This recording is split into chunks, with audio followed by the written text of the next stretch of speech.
The roadmap commits to the ambitious aim of reducing consistent poverty to 2% or less, and to position Ireland as one of the top 5 countries in the EU for social inclusion. The roadmap also commits to carrying out a mid-term review of the strategy, and I'm very pleased to be able to launch the review today, which will be published on my department's website. The roadmap itself was published in January of 2020, and I think we would all agree that in the intervening years we have faced unique and unprecedented challenges and change. These include the COVID-19 pandemic, the ongoing Russian invasion of Ukraine and its impacts, and the pressures posed from the increased cost of living. The review itself is particularly timely as it allows us, firstly, to take stock of what we have achieved to date, but it also allows us to assess what issues require greater attention and focus for the remainder of its lifetime at the end of 2025. And it affords us the opportunity to update the strategy and to add additional commitments that take account of the current policy landscape. The mid-term review has been very much informed at each stage by an independent consultation process undertaken by Ipsos. And so I want to thank everyone who took the time to make submissions or engage in the stakeholder interviews that have helped inform the review. I would also like to thank the ESRI for their analysis of the indicators used to assess the targets under the roadmap. The mid-term review highlights that there has been significant progress made since the strategy was launched in 2020.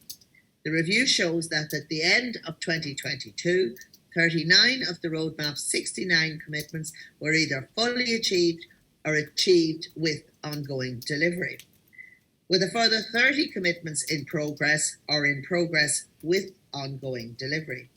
Achievements made to date under the roadmap include the extension of parents' leave and benefit by 2 weeks for each parent to 7 weeks in total.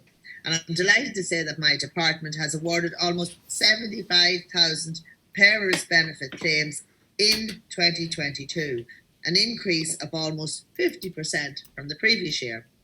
Across government, we have also implemented and rolled out the National Childcare Scheme, which is expected to benefit some 150,000 children this year. Other achievements include the single largest expansion of the DESH programme to include an additional 322 schools. The programme now includes over 1,200 schools and supports approximately 240,000 children. Consistent increases to social welfare payments targeted at low-income families.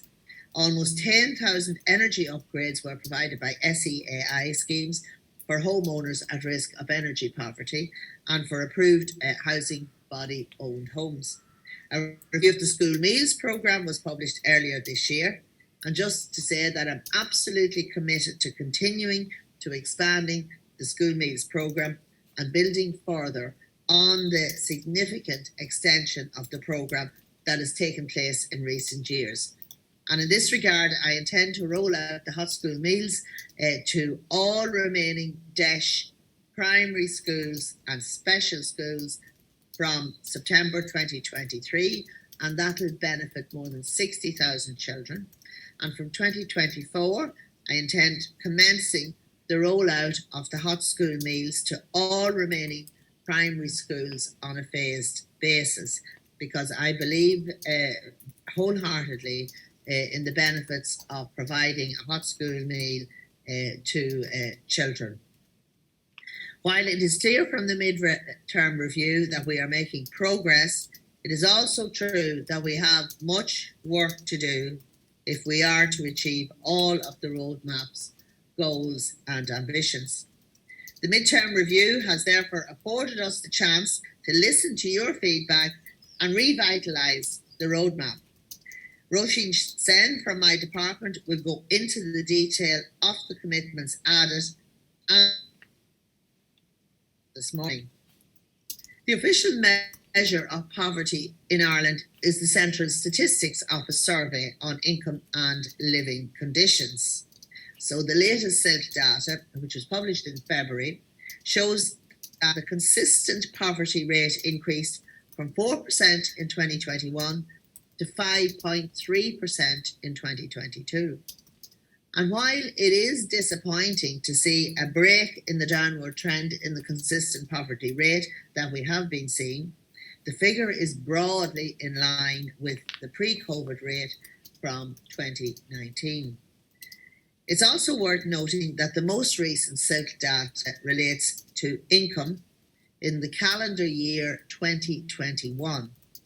Therefore, it does not take account of budgets 2022 or 2023 and the very significant package of measures that were introduced to address the rising costs of living.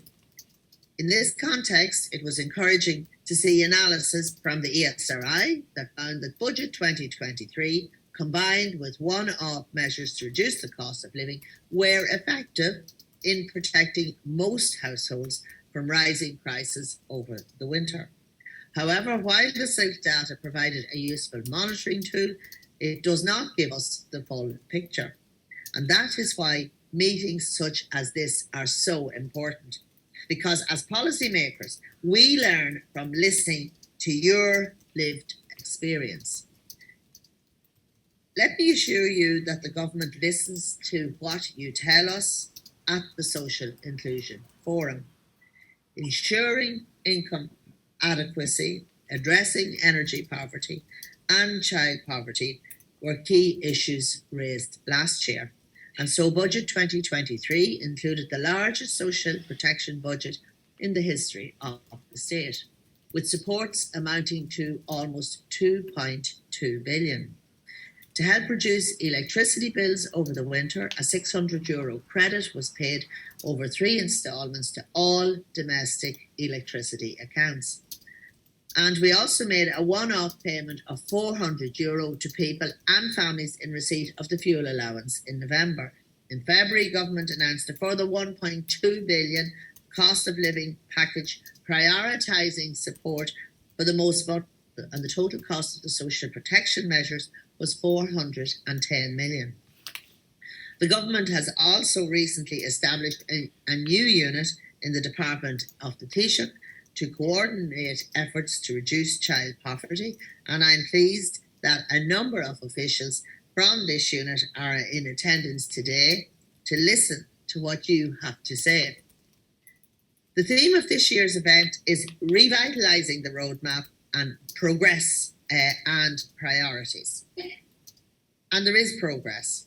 We are delivering on our roadmap commitments. We have also identified the priorities over the remaining lifetime of the strategy. This includes improving access to those who are able to do so by delivering on commitments in Pathways to Work. And it also includes the continued rollout of the National Childcare Scheme, the Connecting Ireland Rural Mobility Plan, and other relevant strategies. Because as we all know, employment is the best route out of poverty. It includes making work pay by promoting in-work benefits and progressing the implementation of the living wage by 2026. It also includes the introduction of the smoothed earnings approach of benchmarking and indexing the state pension rate as an input in the annual budget process. Furthermore, the completion of a report for government on the potential application of benchmarking to other social welfare payments. It includes how best government departments should respond on foot of the recommendations contained in the Cost of Disability report. And finally, it includes continuing the implementation of SICAP and developing its successor programme. So in closing, I would like to again thank you all for attending today and for sharing your valuable views and experience. Hope you enjoy the day. And just to say thank you very much.